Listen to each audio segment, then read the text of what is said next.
So happy morning and a good day. Once again, I welcome you all to the wonderful webinar session organized by Business Standard through its Business Standard Learning Initiative. At the outset, I thank Professor Vikas Daryal, Mukund TIMT Yamunanagar for taking this initiative. And this is the second webinar we are doing jointly with Mukund TIMT Yamunanagar. And we have a wonderful guest today who is going to share her vision and ideas and passion about leadership. Brian Tracy once said, "The true test of leadership is how well you function in a crisis." And how true it is today when we are in a crisis, when we are midst of a pandemic, and Ms. Pooja with the three Ps, uh, a finance and technology leader, speaker, coach, artist, and volunteer is here with us today, joining from USA. Business Standard has been associated with many B schools across the country, and for this session, we have got entries, registrations from across the country, from Tamil Nadu to Haryana, Amritsar, and other places.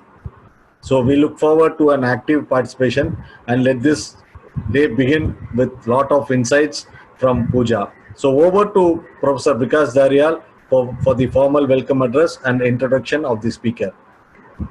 Good morning, everybody here. It's really an honor. It's really a privilege that I'm here. I'm watching Pooja live. Pooja has been a student in 2002-04, and I still remember those days. I still remember Pooja, the first time when she came and she discussed with me, "Sir, I have got this piece getting published into CSR. There's a magazine, Competition Success Review." And I was so happy, so amazed, because I was also starting my career at that point in time. And I also had started the new publications in different journals. So that was an amazing thing. And from that day, Pooja has grown in such an enormous way. She has been to the University of Michigan, then the M. Ross School of Business, and she started with the finance head for Microsoft way back. Then she has grown to the stature of director analytics. Now she happens to be the director analytics, and today we are having the opportunity to listen to Pooja, and that is something very important. I think this is going to be an enormous session listening to her, and especially in the pandemic that we are experiencing today. At this juncture, at this point in time, the leadership skills are something very important. They are going to be making things all the way different, because for now things are opening up, but the peeves, they are coming up all the way. So it would not take any longer. Over to you, Pooja. Thank you for the warm introduction. First of all, I want to start with a happy note. Daryal sir, wish you a very happy birthday. You have played an instrumental role in the success of me as a student and so many other students in the entire nation. So thank you so much. We wish you all the best. Hello, everyone. This is Pooja Sand. I call myself as a person who studied there in India, but who has those roots that tells me that I need to keep on learning, and I am constantly on the learning path. And if there is one key takeaway that I would like you guys to take from this session today, would be learning should never stop. We all need to be bold, be brave, and we need to try to become what we believe in. With that, I'll just say that today I'm talking about my favorite topic, which is leadership. There are many topics that I'm passionate about in life, including leadership, management excellence, and a focus on pandemic, and then my key areas of expertise, which includes analytics, data science, and just taking finance and blending it with technology to add instrumental success and impact wherever I am. So let me start with this. Here is the thing, when you talk about leadership, I want to start with by asking a question to all of you. The question is, what do you think is the foundation of leadership? What is the most important thing that you need to be a leader? I would like to ask you all to type your answers, and I'm going to give you guys 1 minute. And either Vikas sir or Satish sir would help me moderate and would tell me a couple of the comments that you guys are going to make. So you guys have 1 minute. Let's try to give our best and let's try to learn from each other.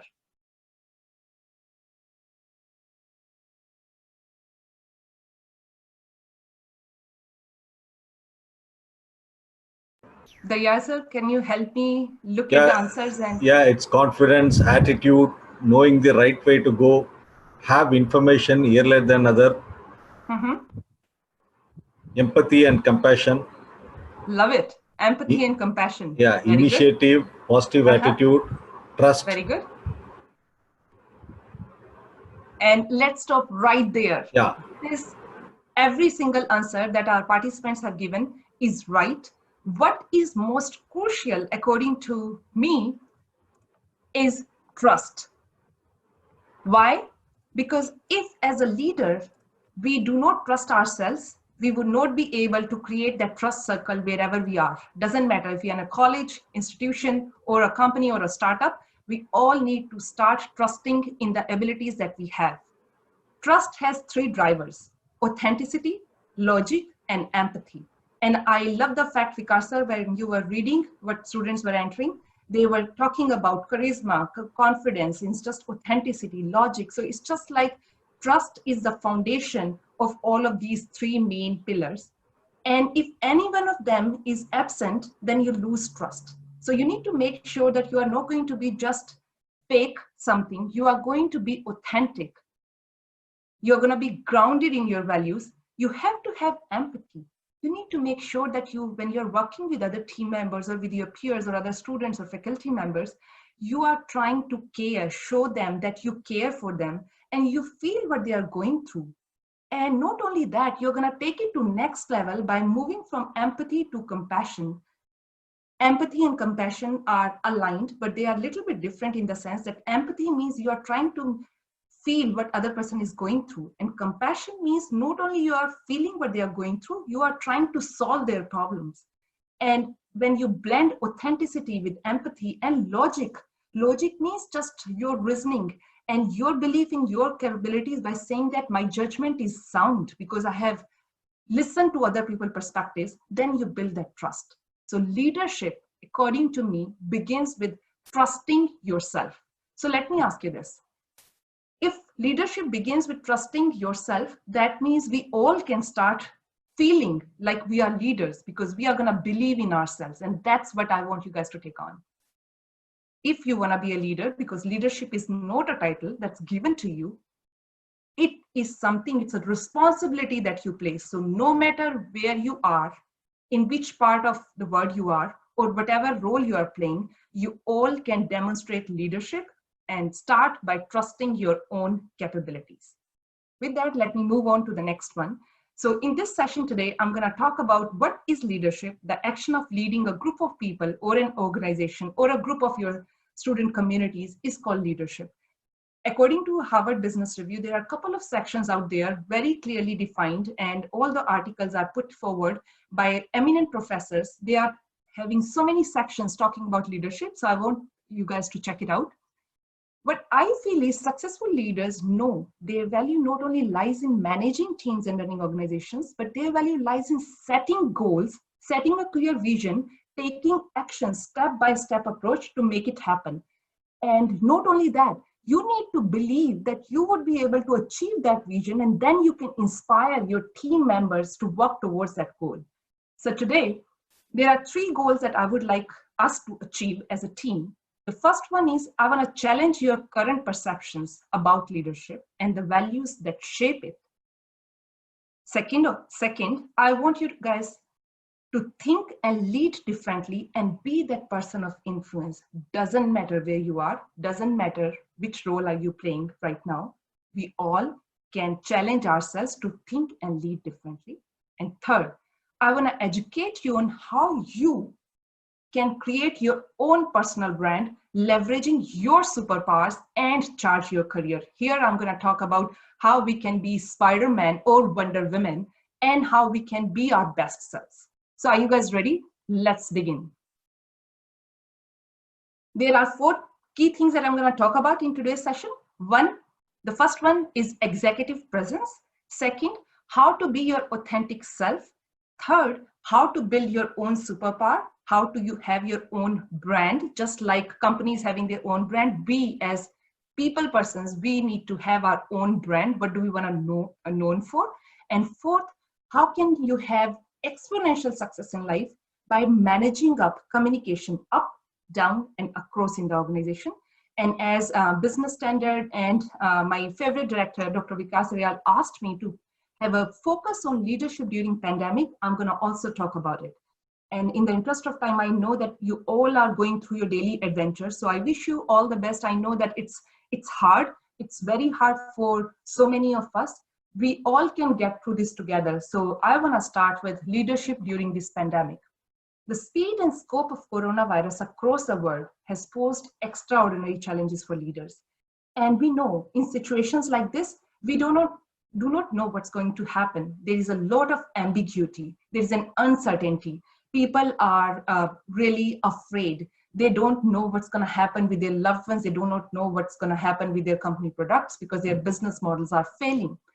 And oftentimes, as a person or as a company leader, you think that you can downplay the threat. You can delay in taking actions, and you can keep on creating that false image that this COVID is going to be over pretty soon. What is needed at this time is we all need to go through this coronavirus leadership test. What I mean by that is we as leaders need to make sure that we are playing to our strengths even during COVID, and we are marching forward. As a student, if you do not know if you're going to get graduation ceremony or if you're going to be getting lectures, what you need to do is you need to still create your own learning path and you need to show progress. Nobody is going to assess your progress, but you as your own reviewer needs to assess your performance. If you are a faculty member, you need to make sure that you have a plan in place. If you are in an organization, no one is going to tell you that what are the next projects that you're going to take. You need to constantly show that you're innovating, leveraging technology, making sure that you are taking your group, your company to next level. And one example that I would like to quote here when we talk about coronavirus leadership test, the example that I gave would be of New Zealand's Prime Minister, Jacinda Ardern. She has been instrumental. Why? Because she kind of assessed the risk attached to coronavirus beforehand, before other countries and leaders even start thinking about it. And she closed New Zealand's door to other people coming in. And by doing that, there were less than 100 cases of coronavirus there. So what she did well that we all can learn from, there are many Harvard Business Review articles out there. The one that resonated with me the most that I want to share with you is this one, because it has so many action sort of statements packed in one table. On the left-hand side, it talks about what's instinctive when facing uncertainty, meaning what is a default mode for people and leaders when they deal with uncertainty and ambiguity. On the right-hand side, it talks about what's really needed in a crisis. So in a situation like what we are facing today, what we need to do is we need to act with urgency. We need to communicate with transparency. We need to take responsibility, and we need to engage in constant communication. So let me give you an example. Being here in Microsoft, we have to deliver so many projects. And I can tell you that right from our CEO to our CFO, to our CVP, to our directors, all of them are sending us weekly updates, telling us what the situation is around the world. Why? Because if they would not tell us what's happening in the world, what Microsoft is doing and how we can help, then we would lose sight of the purpose. And that's something that we all can do, no matter where we are. So we need to make sure that we are communicating, constant communication with regular updates, and we need to act with urgency, because there might be times when you need to take quick actions and you cannot wait for brainstorming sessions to happen. Sometimes you need to put your leadership hat on and you need to make the decision right then and there. So I would like to take a pause here and ask Business Standard team and Dr. Dayal if there are any questions so far in the chat window that I can answer. Let's Yes, talk to. yes. Please guide how to build trust within students in classrooms. So I would actually challenge you all. What you heard from me is trust begins by trusting your own abilities, right? So let me ask you guys, I'm going to pose a question back to you. Do you trust yourself? If you trust yourself, people who are listening to you, doesn't matter if they are in a meeting with you or if they are having conversations with you, they are going to trust you. Because you are showing your true self.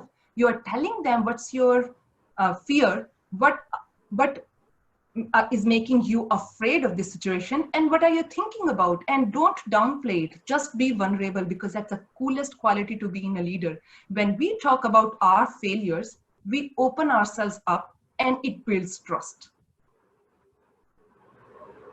So start with sharing your stories that you have gone through, because your unique experience is going to build that trust connection. Because at the end of the day, doesn't matter, in this technology world, we all are connected on a human to human basis. Soul to soul connection can happen only when we will try to exchange communication, and when we will carefully choose the right words that would help us build constant communication. And with communication, trust would kick in.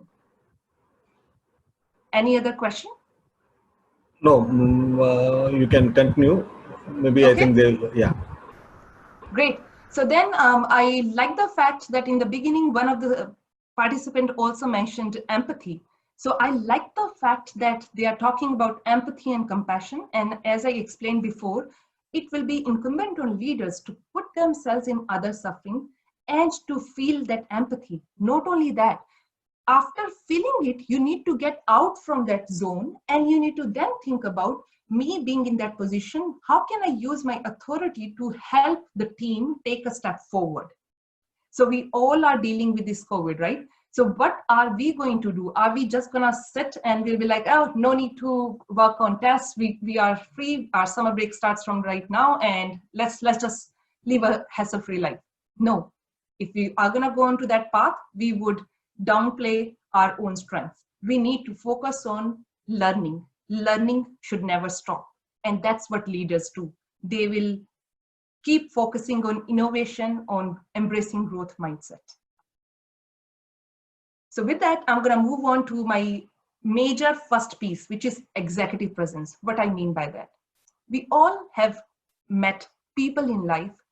By meeting them one time or by listening to them, we have felt that charisma, that confidence, that poise was there. So what can we do to have that presence in us? Because executive presence is tied to your authentic self. It's an authentic energy that communicates to others your confidence, your willingness to get the job done. How can you demonstrate executive presence? So here is my tip. Let's say I'm a student and I'm entering into my classroom. Before entering into that classroom, just think about it for a minute. What's that one thing that you would like to achieve today? Enter the room with an intention. When I go to meetings and I have a strategic pitch to make to my CVP and my CFO, I go in with an intention. There are two things that I keep in mind. Number one is mindfulness. What is the thing that I want to communicate? And number two, what others are going to ask me as questions. So as students and as faculty members, you can think of what students are going to ask you and be prepared. And if you are a student, you can think of what are the questions that our faculty members are going to ask. Because by thinking through it, you are actually telling your mind that rather than playing at the low level, take our mindset to a high level. And that's what I mean by that. In addition to entering that room or that conversation with an intention, I would encourage you all to speak up. Speak up for yourself. Speak up for others, because there are so many people who would have questions. They are not asking or they are not sharing their ideas just because they are shy. And one caveat here, it doesn't matter if you're an introvert or an extrovert. There are different modes of communication that you can embrace. Even if you're an introvert, you can have that conversation beforehand. You can send a message to your other team member through IM. You can use phone and give them a call, or you can send an email after letting them know your thoughts. What is exactly you would like to achieve through this? You are trying to make a great impression based on your communication skills and well-managed appearance. So I want to help you guys. I want all of you to work on your executive presence. And in order to give you a tool, I'm going to help you create your 2 minutes elevator pitch. What I mean by that? Elevator, you know, when the building is tall, in order to go from one floor to other, you use an elevator. So where this is coming from is like, let's say we are going to meet the head of the department or the CEO of an organization or the CFO of an organization while going from one floor to another floor.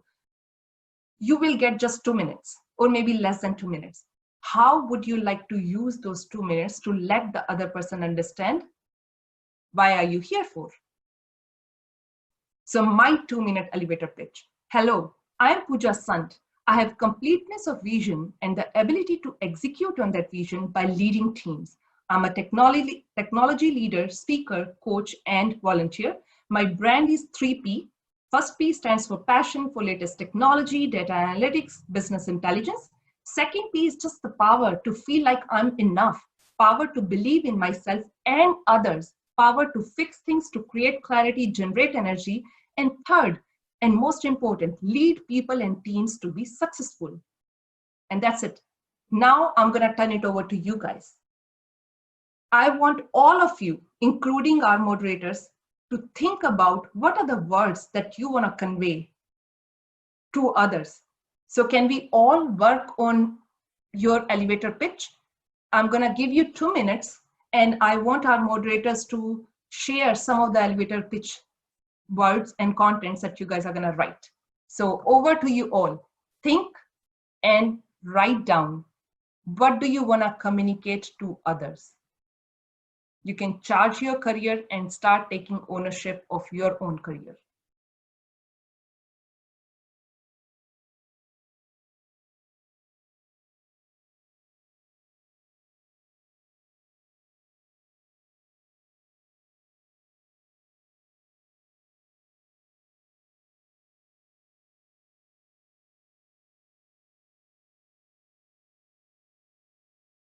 How is it coming, sir? I think you should repeat it again. Okay, let me go back. So I want all of the participants to work on creating their elevator pitch, the words that they want to tell others about them. My elevator pitch has this brand, and I want to be known for my brand, just like companies are known for their brand. And I want all of you to work on your elevator pitch. What do you want to be known for? What's the legacy that you want to leave behind? And your elevator pitch can include words like problem solver, ideator, quality producer, whatever it is. Work on your elevator pitch. How are you going to introduce yourself? That's what I mean.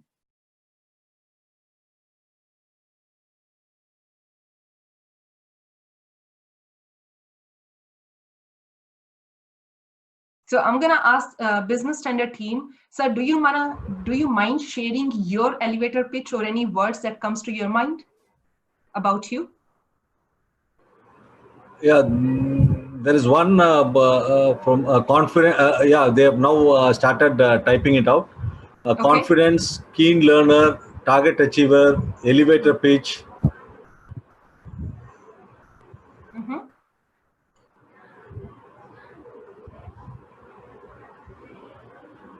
And to me, like it's that. always passion brings performance.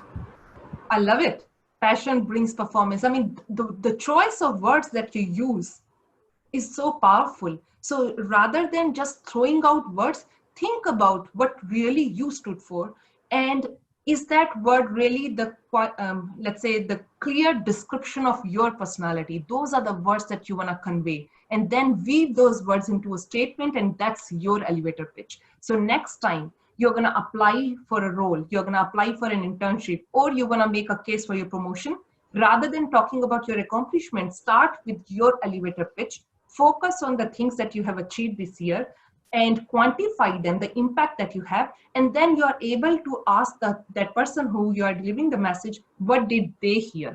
So ask people to paraphrase what they hear, because that's the thing that they are going to retain in their mind about you. And leadership begins with knowing yourself. So my guidance to you all would be, have your elevator pitch ready, and you can take time to refine it even after the session. Let me move on. The second one is authentic self. How can you all be your authentic self? What are you passionate about? I have been doing mentoring and speaking for last 10 years, and I know that there are times when people would come to me and they'll be like, we do not know what we are good about. Or maybe once I figure out what I'm passionate about, I can be myself, I can be whole, and I can be authentic. I can be resilient.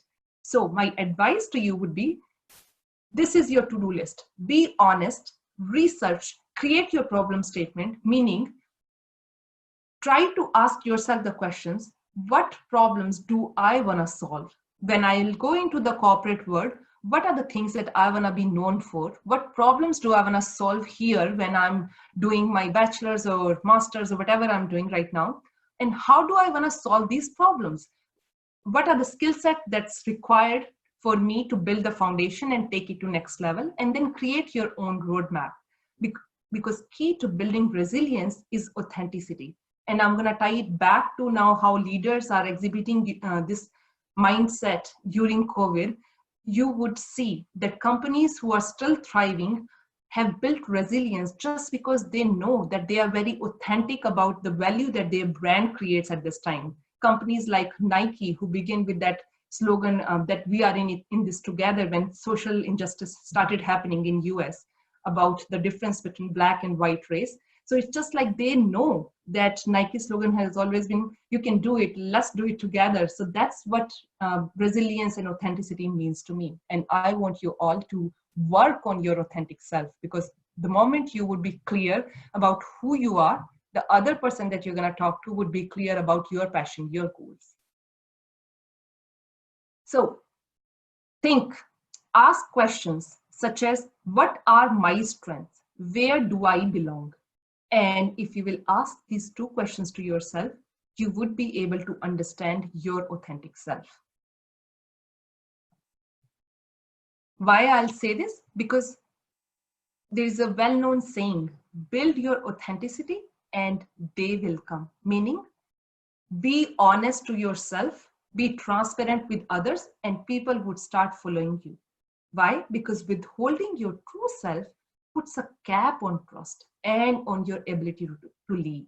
And that was one of the questions that was asked in the beginning, that what can we do to build trust with our student community or with our teams?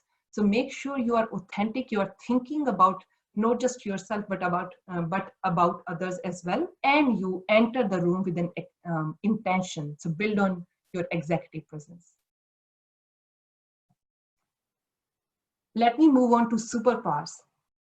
Maybe there are some of us who have already identified our superpowers. If you have not, I'm going to help you build and identify your superpowers. There are 3 ways that you can help build your superpowers. First is through physical strength, mental strength, and emotional strength.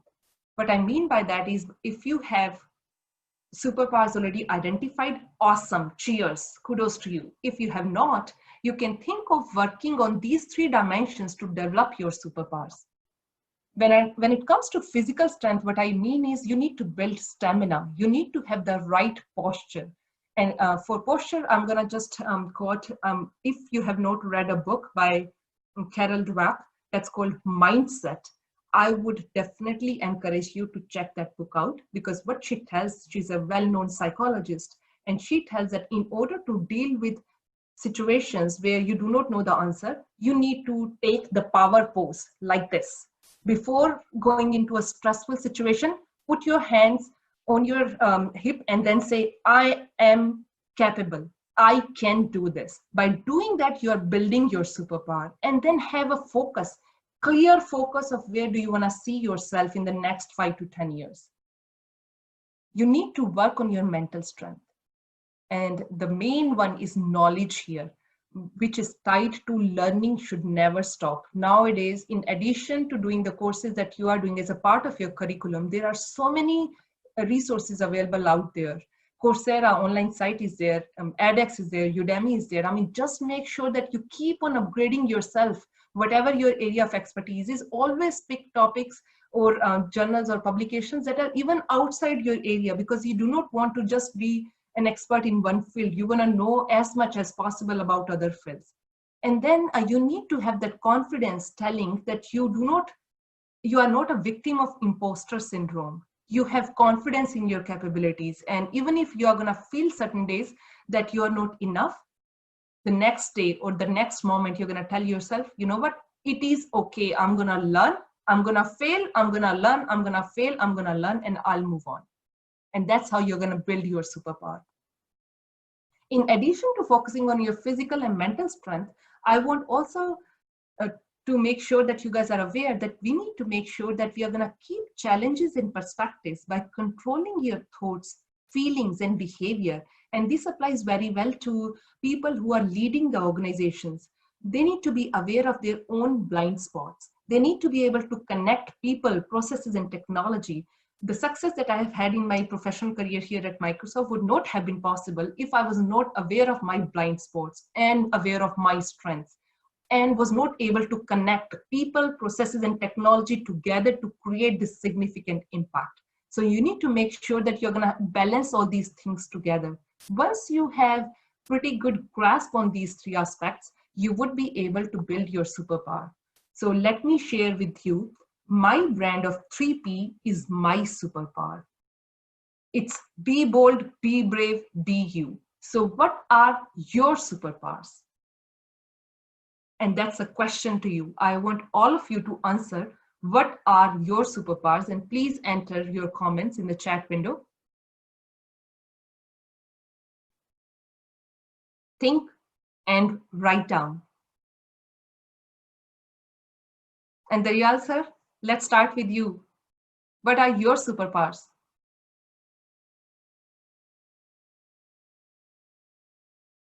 We cannot hear you, sir.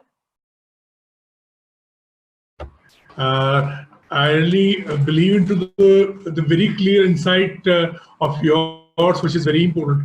If you know what you are, if you know what you possess, you have all the superpowers.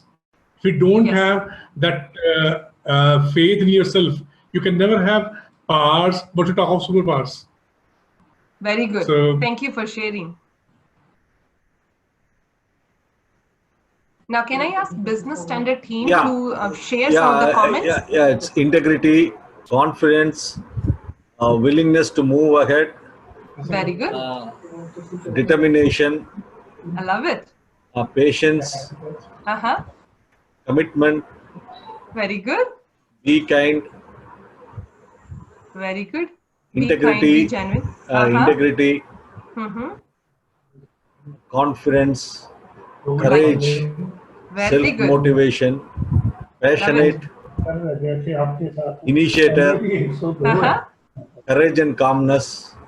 Very good, very good. So I'm going to tie it back to what we were talking about in the beginning, sir. Okay. So we were talking about patience, perseverance, and persuasion. And here people are talking about integrity, confidence, and all other things. So these are your superpowers. Make sure when you are having an interview or applying for the next role or making a case for your promotion, talk about how you are able to harness your superpowers to add an impact wherever you are.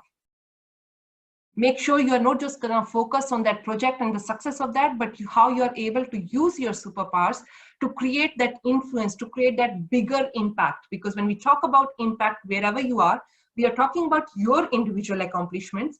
We are talking about how you are helping others to bring them along with you. And we're also talking about how you leverage other ideas to create an impact. So make sure you take time to think about your superpowers, your elevator pitch, because you are going to be able to take your control and can be a person of influence if you are going to work on this. So let's move on. Any questions so far, sir? Yeah, there are a lot of questions. Do you mind picking two of them? Yeah. Maybe from the first order, I'll just take. Okay. You say the foundation of leadership is trust, but in the process of building trust, there are members who work to create more distrust. How to handle such team members? Very good question. So let me paraphrase what I heard. You say I have talked about that leadership begins with trust, but how would you build trust when there are people in the team that are not fond of creating trust because they are not bringing their true self? So I often offer this advice, which is go and have that open conversation with those people whose ideas and perspectives are going to be different from yours. Go and have that open conversation and ask them, what is it that's driving them? What is the goal that they are trying to achieve? And do they believe in collective success, or are they only here just because they want to make them successful and they want to downgrade others? Because everybody has their own success path, and this universe is unlimited when it comes to offering opportunities to people. So we do not need to be afraid of others' success. We do not need to be jealous of what other person is going to get. We need to actually contribute to other success, because success would come back to you in tenfold if you're going to help others achieve success. So make sure when you feel like you have people who cannot be trusted, you are actually going to go and at least make a conscious effort to let them feel that you heard them. Oftentimes, trust starts to fail because people feel like they are not heard. So take time to hear their hesitations, why their views are different from yours, and try to understand, seek to understand, and then you would be able to create trust. Uh, I can take another question for you. Yes, please. Yeah, this is a question from Geeta Santosh. How do we handle the mental issues, insecurities of the people? We are connected virtually. There is no pat in the back, no non-verbal communications. How, as a leader, we address that? So I would always encourage people during COVID, we all are dialing in virtually. We have not stepped out our house for, let's say, a couple of days. So I would actually encourage people to turn on their phone and turn on their camera and then see people in action, see them using verbal and non-verbal expressions, because more and more, if you are comfortable, if you are going to show your true self by showing what are you thinking of, or what are you thinking even when other person is talking, you are going to be able to build that. So my advice to you would be find out other venues. Right now, we cannot go to other people's house just to understand like what they are working on or where they are in terms of that project. So find out other modes of communication. If you are not comfortable turning your camera on, maybe do a phone call to them, ask them how they are feeling, what they are going through, what's top of mind for them. A set of questions that I would like to use here to help you build that connection would be, start with the question number one, which is what's top of mind for the other person. Then ask the question, and what else? Then move on to the third question, which is, what is the real challenge here for you? Move on to the fourth one and say, how can I help you? Then, what do you want? And towards the end, ask them the question, two questions. If you're going to say yes to these things, what are you going to say no to? And the last question, what did you find most useful in the conversation that we are having? By following this framework of these coaching questions, you can actually build trust, and you are able to have that energy between you guys working for you and your team and for your company. Anything that you guys would like to add, business standard team and TIMT team? Not, I think you have already a lot of questions. So I can take another question, or we'll continue with your. How are we doing in terms of time? Time. Now it's 10:10. Okay, so let's move on then, and then we'll take other questions towards the end. Okay. Yeah. So there is a great quote: having a superpower has nothing to do with the ability to fly or jump or superhuman strength. The truest superpowers are the ones we all possess, willpower, integrity, because there are a couple of people who said integrity, right? And most importantly, courage. So I would be amazed if someone would come to me and would say, I do not have any superpower. You do. You are unique in your own way. Stop saying, I am not good enough, or I am not the smartest person in the room. I do not want you to be the smartest person in the room. What I want you to be is you. Everyone, each one of us is unique in our own way. So find what makes you unique and work on it. So this specific slide, I entered it over here just with an intention, because I know that there are students, there are people who are entering the job market or who are already working in the corporate sector. So there are things that you all need to work on when we talk about how to charge your careers. And these are the things that I would say I didn't know about all of them when I entered the corporate world. First is network. Network with as many people as you can. Find out people who can be your allies, who are going through the same phase of life that you are in. Find out people who can mentor you, who can share their experiences with you. Find out sponsors for you, people who can vouch for you, even if when you are not there in that room, they can create opportunities for you. So these are the people that you want to find in order to charge your career. And number two, you want to learn how to manage interacting or communicating up, down, and across. I want you guys to all embrace growth mindset. And the fourth one, in order to charge your career, you need to make sure you're making a commitment to yourself, which is learning should never stop. And there are a couple of things that you guys have already told us during our interaction in the session today.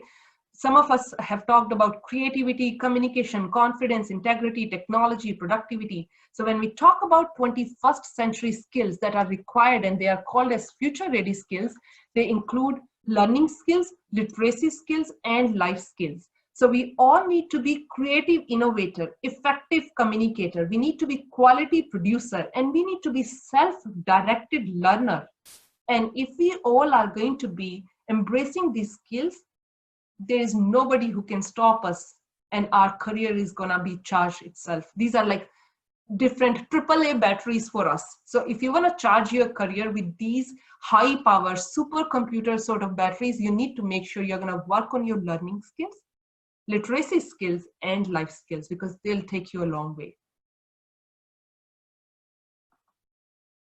Now let's talk about how can you manage up, down, and across in the organization.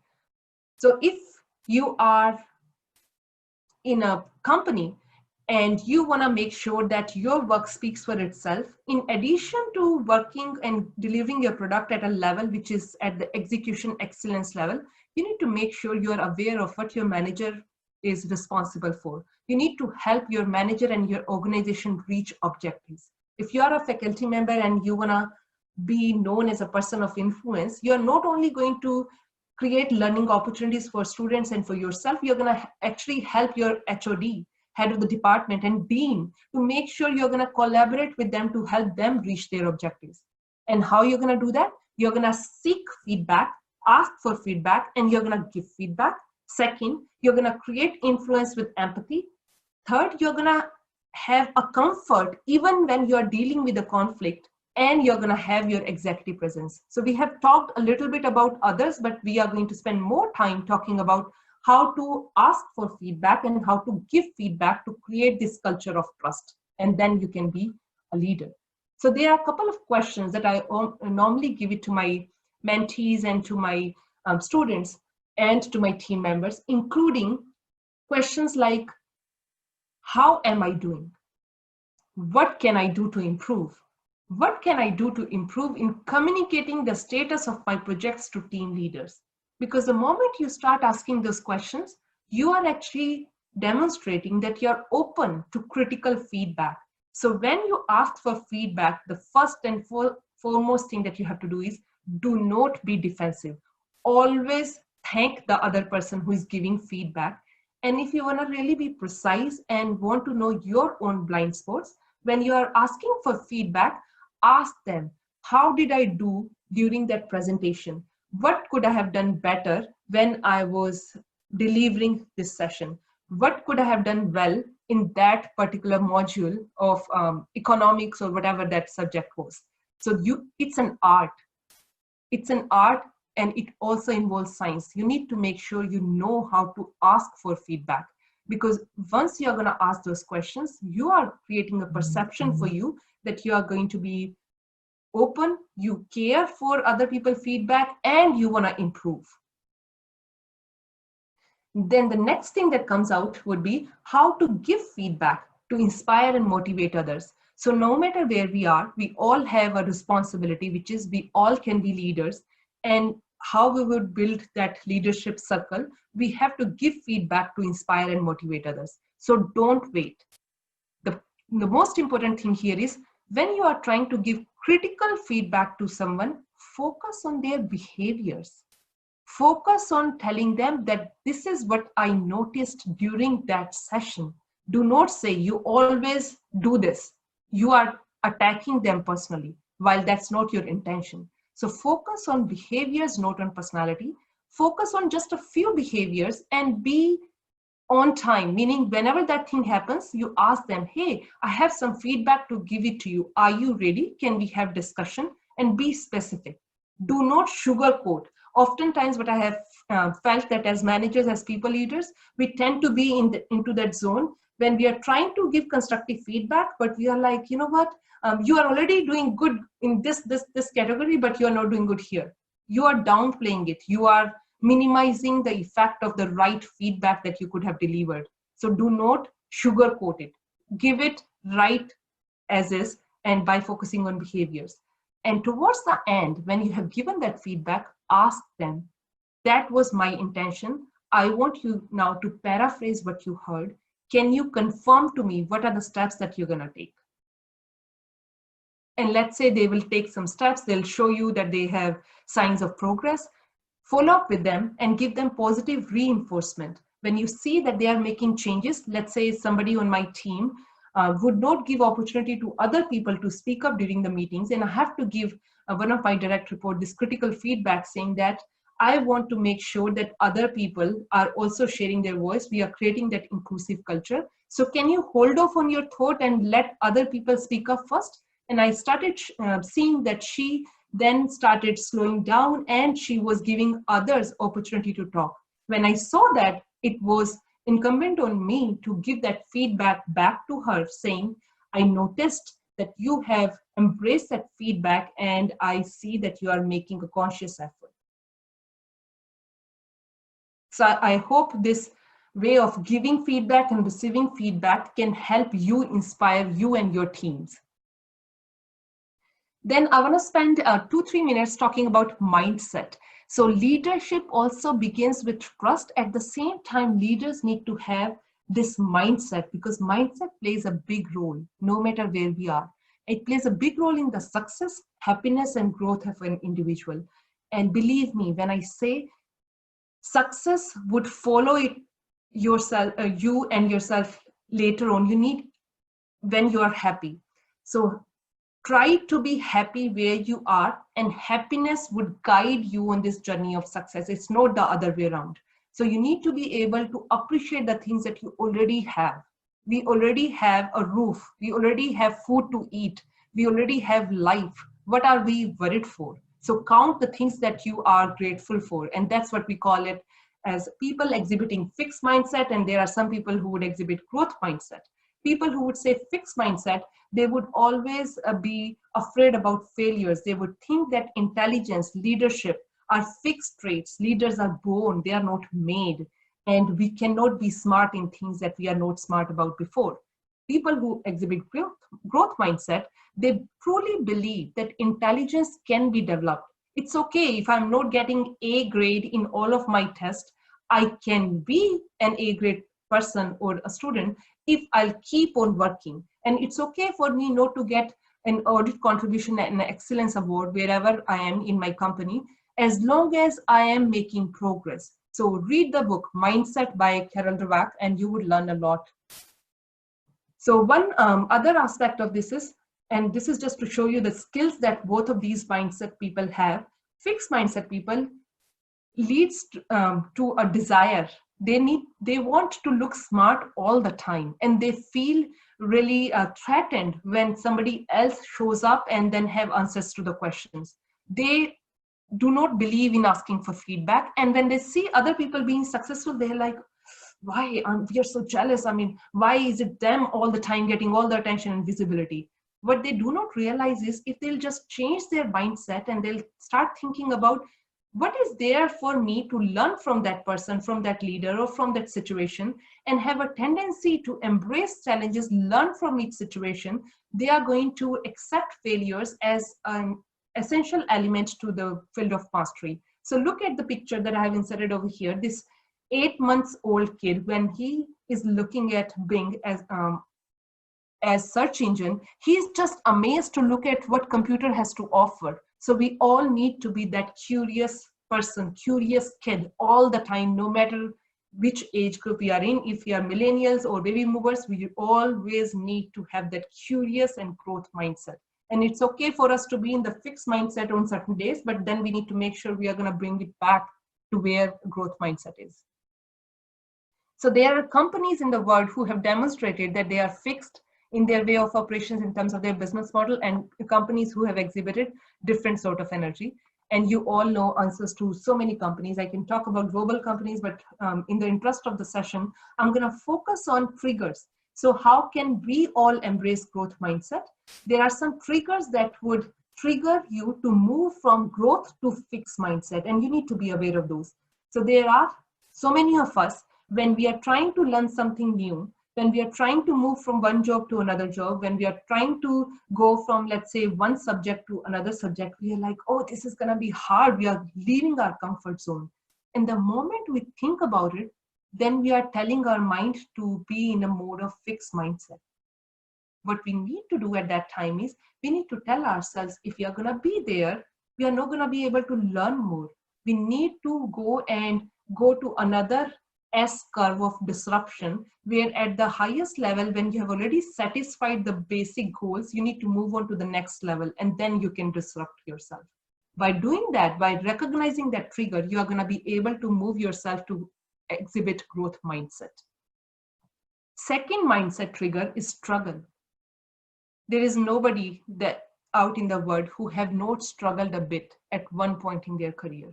And that struggle sometimes would tell us, you know what, we are not enough. And we are not going to get to our dream just because we have so much struggle in life. Maybe it's physical struggle or mental or whatever it is. So make sure when you are struggling, just think about that there is a positive light towards the end of the tunnel. And by just thinking about it, you would be able to bring it to your growth mindset side. The third is, I think that was one of the questions that person asked, which was, how do you deal with setbacks and criticism, people who would keep criticizing and who are not trustworthy? That's where you have to actually show more charisma, more of your leadership. There are going to be people in life that are not going to be pleased by you or the steps that you're going to take. What you can do at that time is, what is there for me to learn from that criticism? Are they really criticizing me, or are they criticizing the steps that I took at that time, and learn from it? Once you will recognize these 3 triggers, you would be able to move into the growth mindset zone.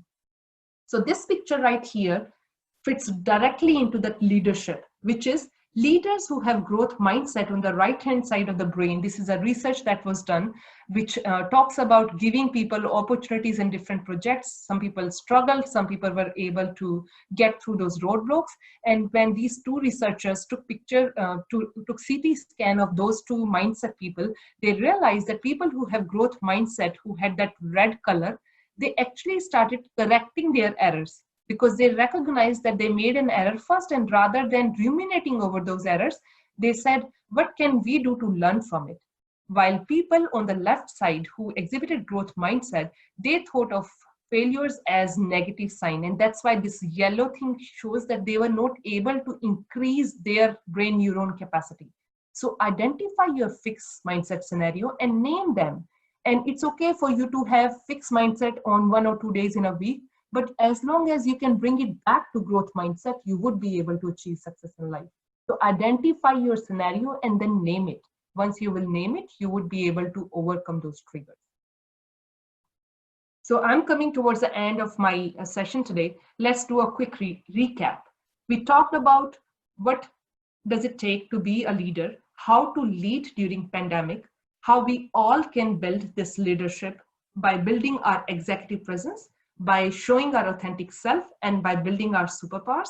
We also talked about how can we all charge our career by networking with people across all domains, by asking and giving feedback, and by adopting growth mindset. So towards the end, I want to share with you a bonus sort of wisdom. So leadership wisdom that I'll give it to you that I learned from my mom would be, you need to have a clarity around who do you want to be is very important. You need to be grounded in your values. Do you care more for money or family, career, or a couple of these things together? And as long as you are aware of your values, each and every step forward that you'll take would bring you back, because it would tell you that you are always grounded in your values. If your values are integrity, fair, transparent, then you are not going to take a wrong decision. Second, commit to yourself, lifelong learning. And I can bet you, you will be able to disrupt yourself and people around you for better. Number 3, show up. Doesn't matter if you're an introvert or an extrovert. Don't neglect to do this. Be brave, be bold. And one advice that I'll give it to you is put a mirror in front of you and think, what do I want to practice on and what do I want to capitalize on?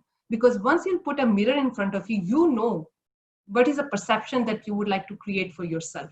So if the analogy that I would like to use here would be, if you would like to drive a car, and let's say I have a famous sports car in my hands, would you rather drive your car yourself, or would you have asked someone who is in the back to tell you where do you want to go? So if the car that you want to drive is your own career, why don't you be your own GPS and take yourself where your dreams want to take you? So by showing up, by committing to lifelong learning, and by having the clarity, you would be able to charge your career and you can be a leader. And last but most important is reflection. What I mean by that is, take time to reflect. If you cannot spend time, 5 minutes towards end of every day, at least take a couple of minutes at the end of each week and take a journal or a notepad even, and note it down, the things that you worked on, what did you want to achieve, what were you able to achieve, and what are you grateful for. Journaling can help you be clear in terms of your intentions and goals that you would like to achieve in life. So question, this is the last question that I'm going to ask you today, and then after that I'll take other questions that are coming in. What is that one thing that resonated with you the most? Or what was the most useful thing for you in this session today? So don't waste time, type in, I want to learn from you.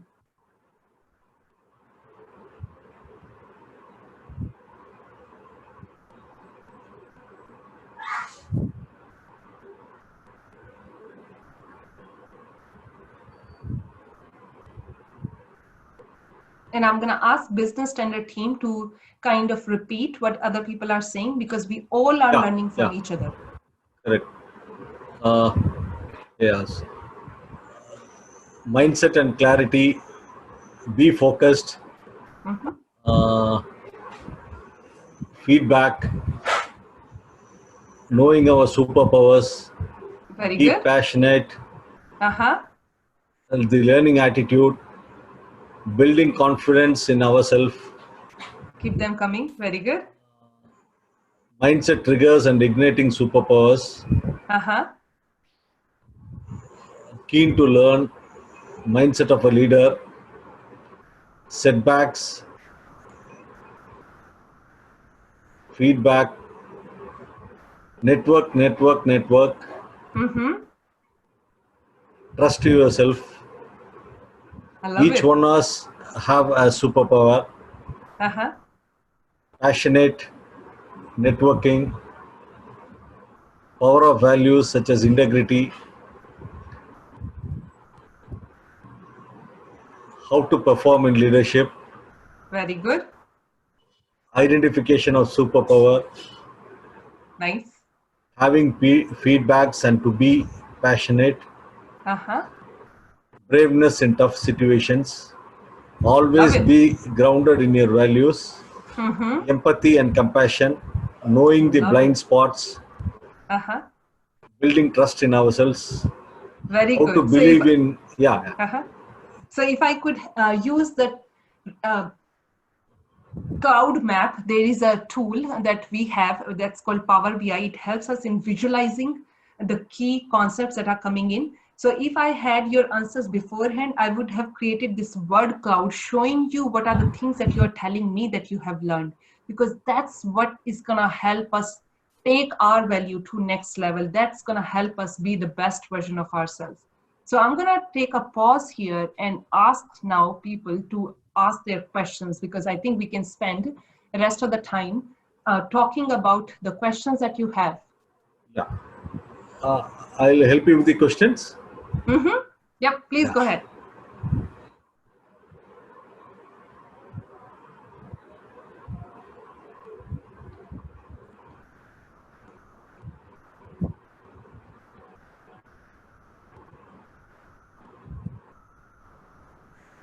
Please share your point of view on leaders born or made theory, truth or fiction.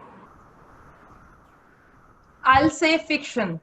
And I can talk about it at the same time. I want to give others opportunities too. So I want, I think if you are comfortable, Dayal sir, I would like to punt it to you. Can you help us understand what is your perspective? My perspective is it's fictitious. Leaders can be made. What do you think? I think one thing which you pointed out here in this case, there is a no-show. People are believing now in no-shows. When you just talk about the class, people just hide somewhere. They would not answer the questions. They are not going to be answering your questions. They are not going to be asking you questions. So in this system, you do not tend to learn anything actually. I think learning is interaction. Learning is interaction. Unless you do not interact, you cannot understand, learn anything anywhere in this case. So Yes. this is something very important. I think that was the very important gist I've collected from your talk. That's a very important thing. And Thank you, sir. students must learn this. That's very important. There are so Yep. many important things. Thank you. Art of precise questioning. Because so here is I would that's great, sir, that you kind of summarized it well. I would like to add one thing. So when I entered this professional world, I had a couple of team members. One of the professional was great in terms of knowing the answers to all the questions that we can think about. There was other person, very experienced person, and very at a very high level in the team, who was always asking questions. And it was the time when I just started my career here at Microsoft. And I was always bringing that notion back, and I was discussing it with my husband. I was like, these two people on my team, they are super intelligent, but one is asking questions, one knows answers to every single question. So who do you think? And I was having that sort of a constant debate in my mind. Who do I want to be? Do I want to be a person who would know answers to all the questions, or do I want to be the person who is curious, who would keep on asking questions, because they are never going to be satisfied at the level that they are going to take time to learn. And when I'm seeing both of them on their career path, I can tell you the person who was asking more questions is now general manager at Microsoft. The person who knew answers to the question, that person became complacent, and he thought to himself that he knew everything. So he kind of downgraded his notion of learning more and being curious. And he is doing okay, but he has not moved up in the ladder. Okay. Pooja, I strongly believe in one thing. Uh, Once it was said, stay hungry, stay foolish. Yes, I love it. Can I go to the next question? Yes, please. Yeah, it's from Priya Brad Dash. Can you tell us about a time when you demonstrated leadership skills? I would say I'm demonstrating leadership skills right here. This is not the role that's given to me. I'm taking time to contribute to the success of others, because I believe as a person of influence, I have so much energy and potential to offer to this world. So why to limit myself to just the role that I'm playing here in Microsoft as a director of technology analytics? Why not take this platform and share my knowledge and learning with others? So that's what I call as leadership. So if you are a student, Priya, or if I don't know what's your role right now, so depending upon wherever you are, you can also demonstrate leadership skills by sharing what you already know, by creating opportunities, by participating in V teams, virtual teams, and by creating that circle of learning and sharing. Correct. Leaders don't create followers; they create more leaders. Yes, empower Uh, them. yeah. And there is another question from Nagori. As this pandemic has resulted in unemployment to a huge level, what Mhm. can motivate an individual not to lose confidence in himself and enhance leadership skills? So Nagori, you have asked the right question. What can we do during this pandemic when we know things are uncertain and they are very ambiguous? How can we still be confident, and how can we make sure that we are on the right track? So the thing is, this is what I call it as imposter syndrome. Oftentimes we feel like we are not enough. Why is it us? What do we have that makes us special? And we start doubting our own capabilities. We start doubting us. So I would tell you, nobody is going to come to you and say, hey, be confident. Just by saying, you would not be. Look in the mirror every day when you are doing brushing. The first thing that when you'll wake up, be grateful for the things that you have. Tell yourself, because I would say, I think I'm just trying to remember being analytical. I'm just try to be precise. I think that number is 70% of the time throughout a person's life, a person listens to himself or herself. So what do you want to tell yourself? If you're going to tell that you're not confident, you would be not confident. So why don't you try to trick yourself by telling yourself, I am a confident person, and you would become that confident person because your conscious mind would listen to your unconscious mind and you would start taking actions to demonstrate that. There is a question from Gaurav Kamboj. How to maintain and hold the keep learning mindset? Gaurav Kamboj, you have asked the right question. How can you have keep learning mindset? I would say satisfaction is one thing. At the same time, this notion of life is not a sprint. It's a marathon.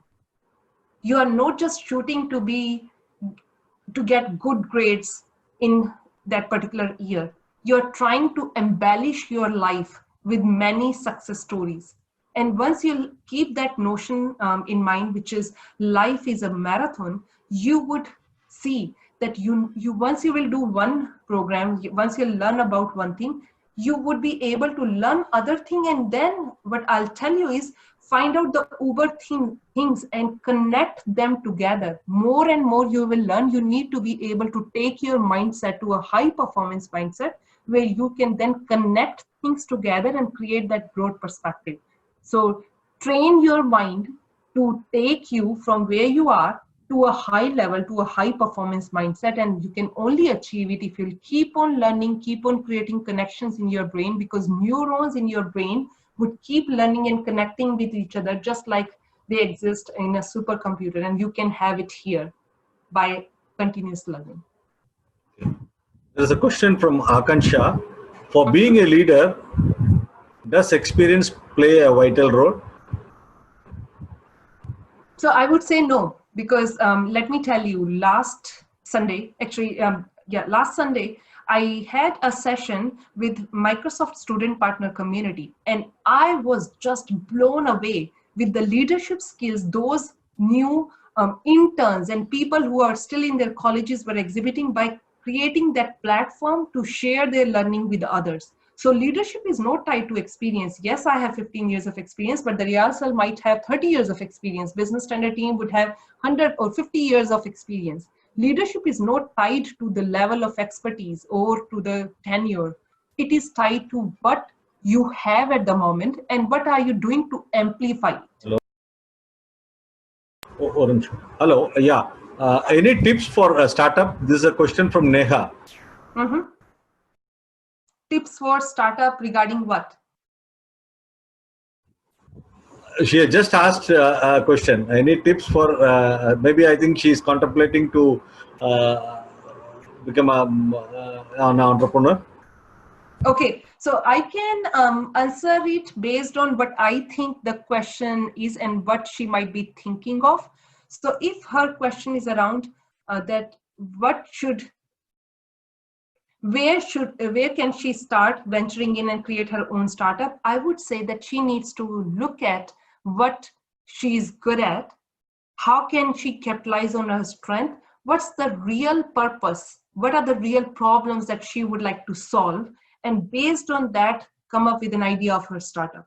It should not be an area that she doesn't have any expertise on.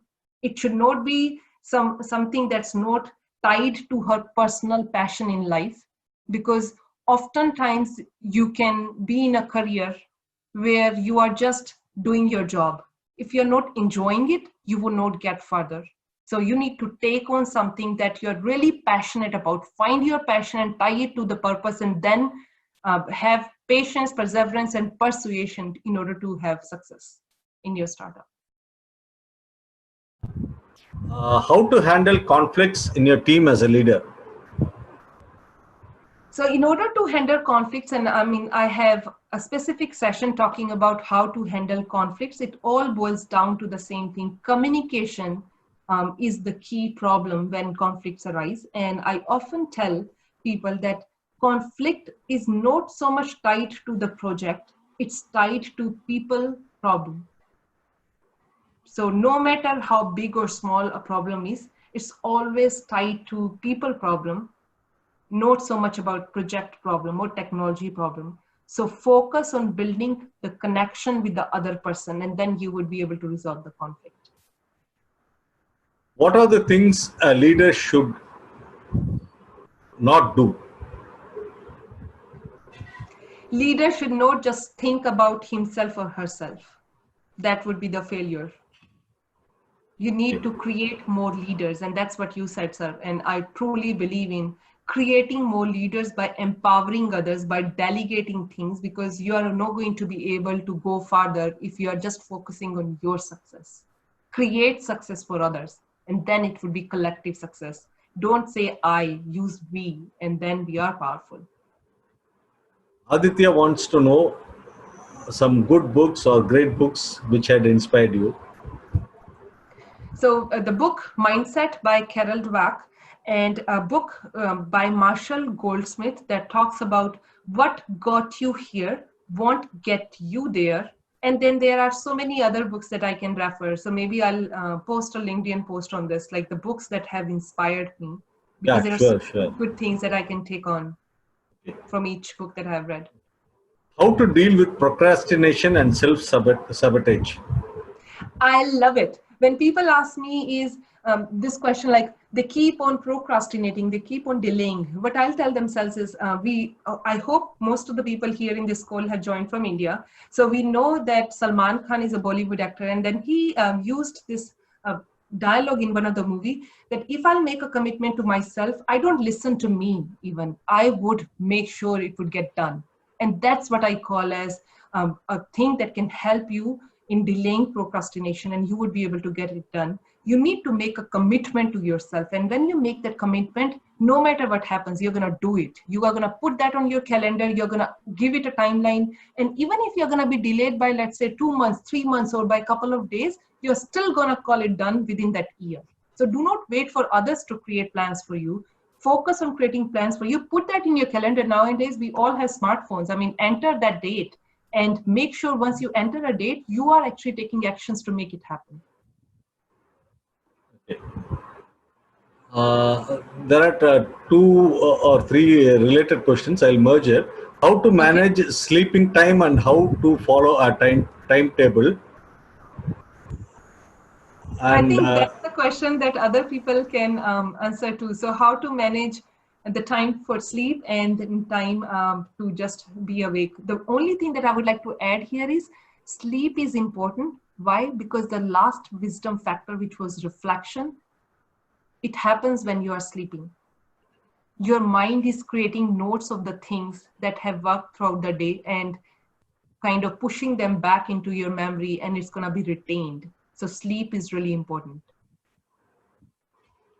Okay, there is another question from Tarandeep Kaur. What to do when you want to lead a team, but your boss wants someone else to lead the team? How you can bring him in confidence that you have that quality of leadership as a fresher? And the person who asked, her name is Taranjit or Karanjit? Tarandeep. Tarandeep. Tarandeep. Yeah. Okay, so I would say that go with a plan to that to your manager and tell him or her that this is your SWOT analysis: strength, weakness, opportunities, and threat. This is what you have done. This is what you are able to do, and by using your network, you would be able to demonstrate. Because the thing is, oftentimes we think that other person is overqualified or more qualified than us, and we do not even take a chance to let the other person know that we are interested. So the first and the foremost thing is showing up with an intention that I am ready to take this role. And even if you will not get it that time, the next time when an opportunity would come up, your manager is going to think about you. Okay. How one should deal with continuous failures? Just think about Newton and Thomas Edison. Inventions would not have happened if they haven't gone through thousands and thousands of failures. Most of the time we get people in team who don't follow the plans and go by their own plans, which ruins the performance of a team. How to handle that? This is a question from Uma Shankar Shukla. Okay, so Umar Shukla, my suggestion to you would be, think of conducting a brainstorming session with your team and ask people to give their inputs when you are talking about creating goals. Because more and more when you'll involve people, they will feel like what you are setting as goals for your team are not yours, they are their goals. And when somebody believes that their input is captured in the goal formation process, they would give their best self in order to help you achieve it. This is from Sugit Sethi. Behavioral skills and attitude should also be included in the 21st century skills. What is your opinion? I would say definitely. Yes, behavioral and attitude skills are important. And that's why I talk about growth mindset and I talked about this executive presence, because the thing is, when it comes to the behavior of showing empathy, compassion, and then showing this attitude, which is the attitude shown by people who have growth mindset, you are actually creating that positive outlook and energy within the team that you are in. So definitely, these two are considered. How to deal with conflicts in a team? How to deal with complexity in a team? Conflicts. Conflicts. Yeah. So how to deal with conflicts? I think that's a question that I answered before, which is focus on solving people problems first, and hopefully conflicts would be solved soon. What are the skills required for a fresher to enter in the field of data analysis? By Dr. Deepa. I love it, because that's the number one question related to my core area of expertise. What are the skills required to be in a field that's around data and analytics? I would say you need to have an analytical mindset. You need to be able to have problem solver mindset and mind share mindset in order to be in that field, because you're going to deal with numbers all the time. You're going to be able to take numbers and create a story, and then that story would be so insightful that your leadership team would be able to see the themes coming in related to your business. So if you want to just enter into that area, learn SQL Server, learn how to create reports using SQL Server Stack, learn how to create visualization and charts using Power BI or Tableau, learn how to use machine learning, analytics, and RPA, robotics process automation solutions, and learn how you can actually think of automating the processes that you have by leveraging the latest analytical track. Abhishek wants to know, can a 3-tier college student work in Microsoft?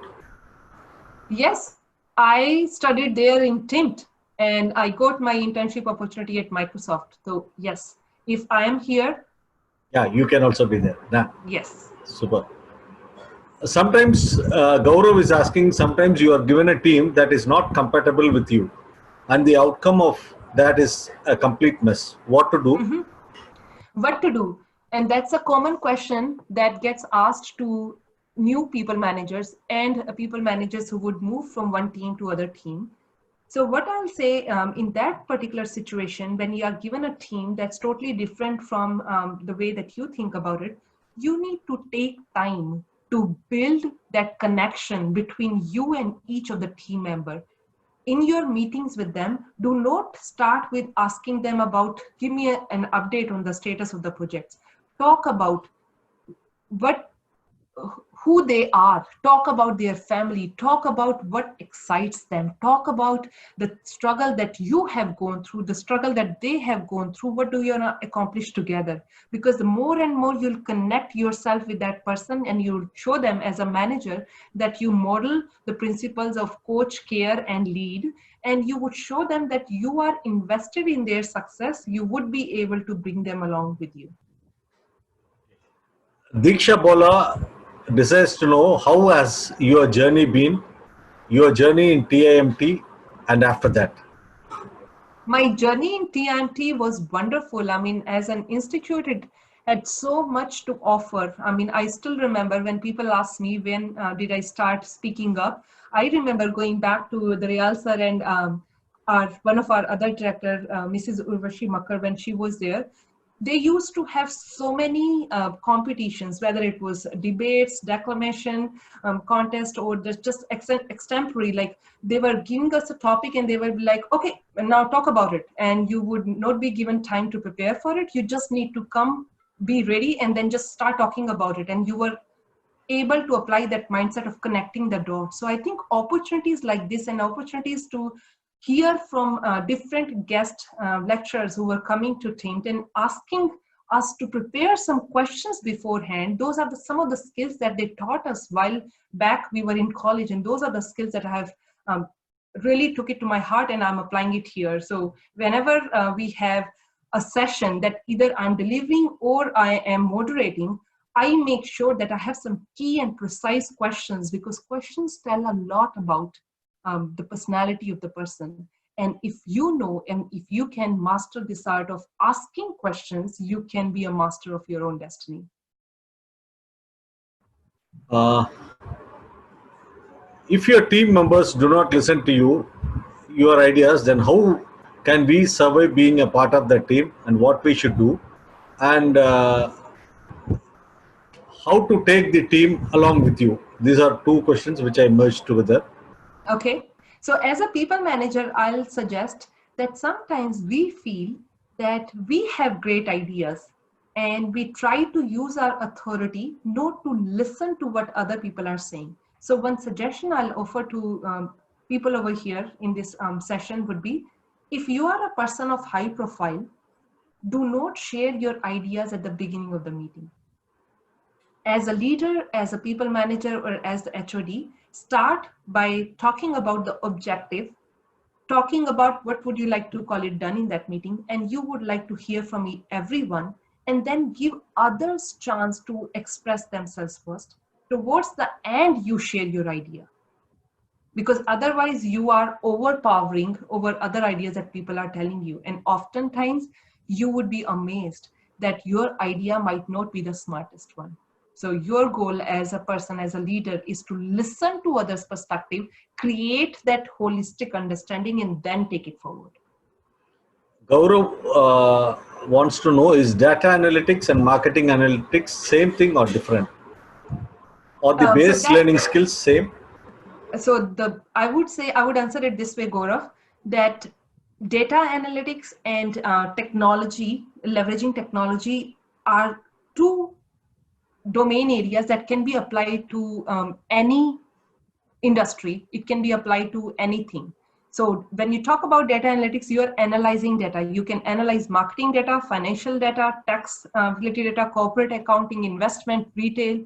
As long as you're clear about the significance of those numbers and what those numbers represent, you would be able to be successful in life.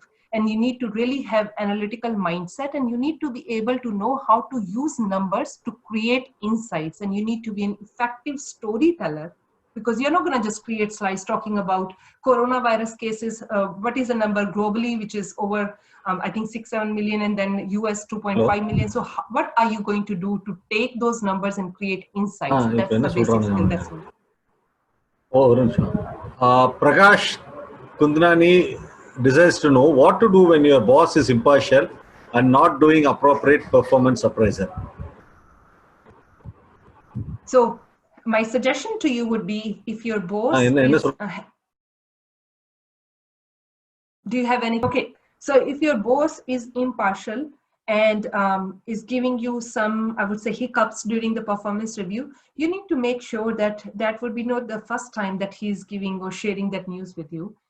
He or she needs to make sure that in your one-on-ones, the meetings that you're having with your manager on a regular basis, each one of them should be your effort. You need to make sure that you are taking that time to make sure your goals are aligned to his or her expectations, and make a change based on that collective collaboration right then and there. Because if you are working on the set of goals that are going to take you here rather than what he or she was thinking of, you're already deviating your success from how does success look like. So in each of your one-on-one, make sure you ask your manager, help me visualize what does success look like. I am thinking of these priorities to work on. What are your thoughts on that? Help me understand what can I do more of, what can I do less of, and hopefully by adopting this framework, you would have less surprises at the time of your performance assessment. Sugit is asking, can attitude and thinking be changed by mindset training? Yes, for sure. Again, conscious mind listens to your unconscious mind all the time. What we are telling ourselves is actually what's going to happen. And I truly believe in things would start manifesting itself. You become what you believe. Yeah. And there are two questions, more or interlinked. Simran Kakar is asking, I believe that a person cannot lead a team until or unless he or she becomes a part of the team. Is it right? And Neha is asking how to deal with negativity and judgment as a leader and have a growth mindset when you work as a team. Okay. So Neha asked a question about negativity and judgment. Yes, and the first person, Simran, on how a person cannot lead a team, she becomes a part of the team. So I'll say there have been so many instances where I have been able to lead a team, even though I'm not a member of that team, by just being a virtual team leader. So you are not actually managing that team. You are not their people manager. You are given a responsibility to pick people from different groups, and you're managing that group. So you can be a virtual team leader without even managing those people. And the second question that Neha asked, which is around negativity and judgment, you need to tell yourself that if you believe in yourself, if you are creating positive thoughts and energy around you, you are going to get back positive thoughts and energy. So are you playing the role which is to create positive energy around you? If you are, then you would be able to cut the crap and get the stuff done. Anish Oberoi is asking for tips on procrastination. I already answered it, Anish. Make a commitment to yourself, put that on the agenda, and take actions to get it done. Why do people still focus on using the phrase high potentials, which can be insulting? How can I be more inclusive and redefine what people need to succeed, as opposed to assuming only high performers succeed? So I don't know how many of you have heard of that research where they put some people and they call them as high performers. Actually, okay, I recall. This was actually mentioned in the book Mindset by Carol Dweck. And what they did is there was a research that was done. They selected a group of people and they called them as high potential people. Then they had another group of people and they were like, okay, these are average performers. So just because you were calling a group of people as people who are really keen to learn and keen to grow, just that notion that people believed in their capabilities, that group of people showed tremendous success later on in life. So as a parent, as a teacher, if you are doing your great role, or if you are playing your great role and calling your people as, we want you to improve upon your success, we want you to be the best version of yourself, you are actually contributing to their success. So it is okay for people to be in that high potential sort of bucket because they have earned the right to be there. They have taken the success to a next level. And that's just my approach, which might differ from what you guys are thinking of. So Daryal sir, I would actually like to ask you over here, what are your thoughts on the question that is asked?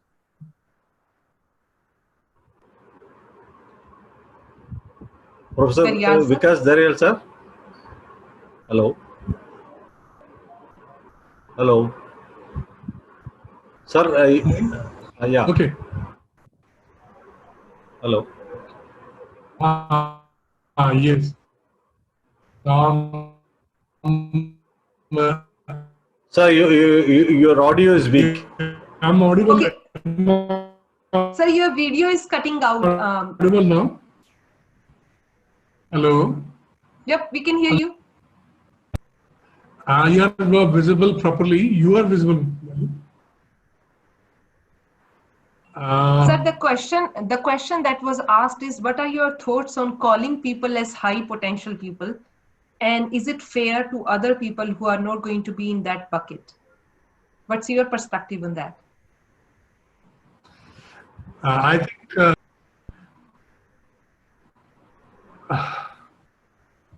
think potential is something that can always be created, recreated, and recreated. It is not a stable thing. That's a different perspective, but I welcome your perspective and thank you for asking the question. So we are on time. The ALSA or Business Standard team, do you want to do a just end up this conversation? I really enjoyed it and thank you so much for giving me time.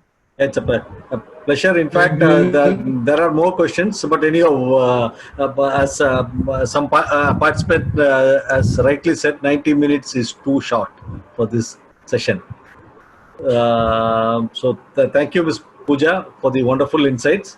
Over to Professor Vikas Daryal for his concluding remarks, and Shirish, my colleague of Chandigarh, who initiated this program with TAMT, who will give the formal vote of thanks. Professor? Hello? Professor? Hello, Shirish. Hello? Hello, yes, sir. Yeah. You want to say something? Hello. Professor, you wanted to say something? I just wanted to thank Pooja for everything. The beautiful piece of information, the piece of knowledge that she has shared with us was enormous. And years of life are lesser to listen to these important things. They are perhaps from the mind, the complete mindset comes across here in that case. Because as a matter of fact, unless the mindset that we are not coming out with, we would never be already there. Evolve. My video is being stopped. Yep. You've never been in a position to evolve, and evolving yourself requires continuous efforts. And really thankful to Pooja for sparing so much of time, because I was looking forward to the watch. You cannot start your video. Well, He's saying that you cannot start your video because the host has stopped it. it's almost 12, Pooja. So it's late, and you're already saying that it was a long day. We have made it even longer. But this is a Thank day to you. remember. This was my time to give back to my country and to people who have played a big role in order for me to be here. So thank you so much for having me. I really enjoyed the discussion, the questions that you guys were asking. So I wish you guys all the best. I know we all are going through our daily adventures. I'm sending you my best wishes to stay positive, to stay focused, and keep taking steps forward to march your career ahead. Thank you. Bye-bye. Thank you. Bye-bye. Thanks a lot. Hello, Pooja, can you hear Yep. me? Yes, Yeah, I can. Here is a sec. Yeah. So during our conversation, I mean, it was great. What I believe is a student and faculty, the people all across India who has joined us, I think I learned a lot from your wisdom, from your thought process, and they're going to align their thought process along with yours to have success in their respective fields. So leadership is always what I believe is can be taught, but you have to strive for it. And just in between, when you were talking about that, you know, my WhatsApp tagline is believe and become. I love it. Love it. So, Believe and become. yeah, believe and become. So I strive for it. And nowadays the things that is getting challenging, and everybody is, say information and everything is available to everybody. And but we have to learn, we have to strive hard, and you have to inculcate and strive for that, the constant betterment of yours. That should remain continued. Thanks a lot, Pooja. It was Thank you. a beautiful session, and it was all because of Dr. Daryal, my friend Jay from Chennai. He takes all the pains. I'm there just to guide him and give him help. I would like to have more sessions with you. I'll be in touch with you. Jay will in touch with you. We're going to have more session with you with other colleges also, and TMT will be also part of it. Thanks a lot. Very good. Very good. And if you can just help me create a post on LinkedIn, I think we can let people know that they can ask questions over there, and other people, including you guys, can help me answer those questions. Right. Your network is always your net worth. So it's a good thing you have initiated. And the leadership wisdom was also more insightful. So thank you, Ms. Pooja, for the wonderful insights. We look forward to a continuous journey.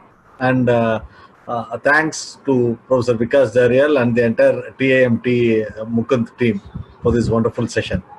So we look forward to more sessions. So good day to all the attendees. Thank you. Bye-bye. Thank you. Bye. Thank you. Good night. Good night, brother. Bye.